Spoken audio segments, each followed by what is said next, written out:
TFC, we did all watch. I just want to ask one thing, because we'll get to it with John Molinaro later this week. But obviously, a decent performance, a grinding win.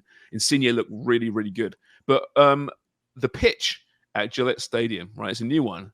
It looks awful. Now Herman mentioned it, and we heard it throughout the broadcast too. I'll read what Herman said. It took a while to adapt to the pitch. I don't know if anyone got a chance to see the pitch, how it was playing. It was a little bit wobbly in the first 10, 15 minutes for our lads. Now, okay, I really can't. When I play, it doesn't matter what I'm playing on. It could be a freaking minefield. It could be a golf course. I have no touch. Explain to me what a wobbly pitch means. Jimmy, can you? What does a wobbly pitch mean? I mean, it was wobbly. I didn't like it. Yeah, when I came back to when I came to MLS, that was the first time that I played on artificial turf. And I mean, normally what they do is they soak it so that the ball plays quick. Because if they don't, then it becomes very sticky, the turf, and doesn't play the way that it should do, or kind of replicate grass. So I don't know. I have no idea, but it does play different. That's for sure. Turf does. One of the things with Gillette Stadium is and they got a problem there. It's in the middle of nowhere. It's a real commitment to go to Gillette Stadium. And it's okay for NFL. They got 8 home games, whatever, during the season. They can deal with it. But football and getting out to Gillette Stadium, the traffic shit, like it's just really, really difficult. You can see why they struggle at the turnstiles. Yeah, it's miles away. It's out in Foxborough. Yeah. So it's a fair distance outside of Boston. But they have that new tradition of throwing out some box onto the field, which was the stupidest thing I've ever seen in my life. So anticlimactic. The confusion is, I think they misspelled the word crate in the post. Right. Because it's a tea crate, right? As in the Boston Tea Party. I think that's where it's coming from. And they get a big crate with the emblem, the logo of the opponents, and they throw it on it's stupid. It doesn't work. But unless I'm mistaken here, they misspelled the word crate on the initial post. So when I'm reading, I'm saying, "Oh, the T create? What the hell is it? I don't know what this is. It's very confusing." But I think but still, it's kind of dumb. But the actual ceremony was so ill choreographed. Some guy throwing a box out. It wasn't even like, it should have been a crate that falls apart and hits the ground and blows up or something. Yeah, with like body parts in it and stuff. Yeah, it's like, hey, we're gonna go be revolutionary or something. You know, they're called the Revolution for a reason. It was not revolutionary. And then they lose 1-0. And then it was the exact opposite. It was bizarro. throw the create out, and it was brutal. It was a brutal ceremony. I don't know whoever came up with that in the sports marketing department. You would have gone, that was the worst thing I've ever seen ever. They need to create a new one, that's for sure, because that was shite. Yeah, but so we're going to bash New England Revolution's tea. Maybe it was Robert Kraft. Yeah, Robert Kraft, suck on it. Will they be the team should we decide to have a team that we hate each year? Yes. Is it them? Yes, it's the New England Revolution. Yeah. Okay, let's do like that. Every year we'll pick a team that we despise. I feel sorry for them. Shut up. Why, Craig? Why? Don't feel sorry for New England Revolution. Well, because they can't get anybody out there, and it just looks sad. Can't score. They're a storied history in MLS. Storied history. Maybe we'll get into some of that on our MLS Box to Box this week with whoever we book this week.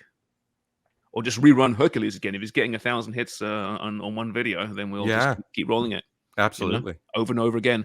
Other things I want to talk about. Oh, yeah, so W Gold Cup.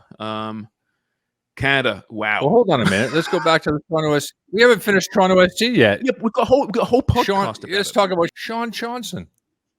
Incredible. He's had 2 of the best appearances he's made in the last 2 games for Toronto SC. He's been absolutely brilliant.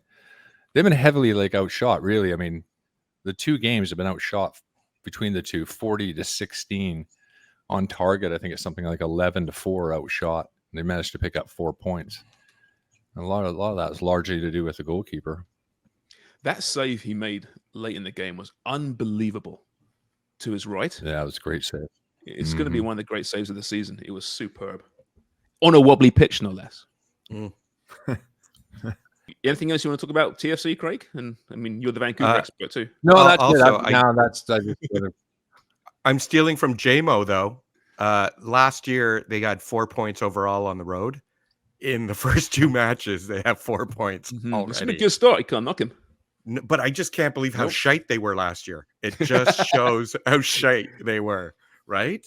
That's the story, right? More than how Yeah. they've improved, how bad they were last year. Yeah. And But the same they've for the given players, up. though.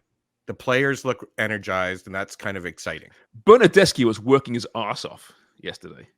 Like on defense, obviously breaking forward. He was very, very good. And Insigne showed that magic. That goal was beautiful. And it really was a world. And the fake celebration at the fake injury, hammy? that was brilliant. I was like, I might like him again, that little short That's bastard. that's it though, Wonga. That's how he's going to bring the fans back on side, right? Doing that, like score a great goal, have a bit of fun, be a little bit cheeky, put an effort in. That's all they ask. Yep. Not much, Yep. right? Yeah. Nope. So Yeah, for your millions of dollars, like fucking run around. Yeah. Yeah. Just run around. Just sweat for us. That's all we want. Just sweat for us. Can you fucking do that? It's true. The Toronto sports Terry market, Dunfield should pull them aside and say, "What the fuck? Like, I had you for, I don't know, 15 games last year. You didn't put that effort in Embarrassed for the one shit of out them." of me. You killed my career. Yeah. Yeah. Terry's still there, right? One win in 16 games.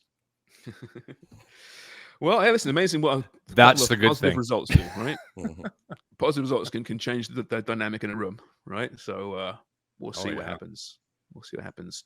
W Gold Cup Canada found a way. My God, speaking of a great save, Kaelin Sheridan at the death. Evelyn Vienne, of course, scoring the winner. I mean, it wasn't easy. Better team by far, Craig. But again, I think it was She Scores Bangers wrote it was a Hollywood ending to this one. It was brilliant. I wasn't really I was kind of watching the Vancouver Whitecat game, and I expected Canada to roll over Costa Rica quite easily, and it wasn't happening. And just hearing lots of chances, and I think when I turned over, it was 36 shots to none, and they still hadn't scored. And then in the 93rd minute, Costa Rica get that unbelievable chance, and Sheridan standing there literally for 2 hours doing absolutely nothing comes up with a really, really magnificent How save. difficult is that when you've been standing in that box doing nothing all game, all match, and all of a sudden you're asked to do that? Is that hard, or is that the life of a keeper, or is that kind of how you have to live? It's the life of some goalkeepers. Play for teams you don't get an awful lot of work at, but she's professional enough to know that you just never know. You got to be ready for that. You got to expect that they're going to have at least one opportunity and better be ready for it. And that just the fact that she doesn't give up on it, could have easily give up on it. I mean, she's exposed really the player there just taking the shots. The advantage is The other thing highly is in her. she has giant feet, right? Like, that's amazing to have giant feet, because she got it with her toe. Yeah. Yeah, she got long toes, Wonger. Yep. We know what that means. Big shoes. Yeah.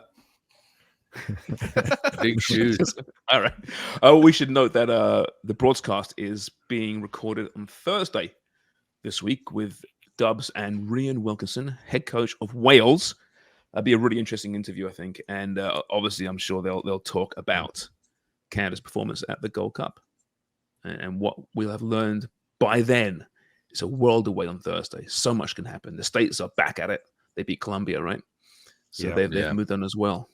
Be a shame if they end up winning it, wouldn't it? Harder. Yeah, it's a 10:30 start Eastern time. I think Wednesday night, is it? But it's got changed, so they pushed back the time. I was just reading about it now. So, tough in for Canada. We'll see what happens. I just think it's a real shame if the States win this thing in the end, because all they're falling apart. We're all thoroughly enjoying that, right? How having this tough tournament and people are talking out and saying things, and where's MAs is going to wait. It'd be a real shame if they won this thing after all that.